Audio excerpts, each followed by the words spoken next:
मी doctor Bagwan आज तुम्हाला डायबिटीजची गोळी चुकवण्याचे दुष्परिणाम याबद्दल माहिती सांगणार आहे. यामुळे गंभीर स्वरूपाचे दुष्परिणाम होऊ शकतात. शुगरची गोळी ही रक्तातील साखर कमी करण्यास मदत करते. गोळी बंद केल्यानंतरचे दुष्परिणाम पाहूयात.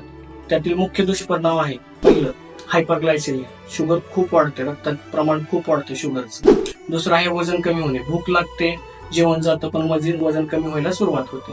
तिसरं आहे किटोएसिडोसिस, ही गंभीर स्वरूपाचं लक्षण आहे. चौथं आहे डिहायड्रेशन, ज्यात पाणी कमी होतं शरीरातले. पाचवं आहे थकान होते, म्हणजे थकवा आल्यासारखं वाटतं. सहावं आहे दृष्टी अंधक होते, यालाच डायबेटिक न्यूरोपॅथी असं म्हणतात. सातवं आहे वारंवार लघवी येणे. आठवं आहे की जखम लवकर भरून येत नाहीत. नववं आहे की नर्व डॅमेज होतात, त्यालाच आपण डायबेटिक न्यूरोपॅथी असं म्हणतात. जसे की पायाला मुंग्या येणे, हाताला मुंग्या येणे यासारखी लक्षणे.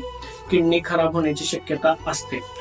यात हृदयविकाराचा झटका किंवा स्ट्रोक यासारखे गंभीर दुष्परिणाम सुद्धा होऊ शकतात.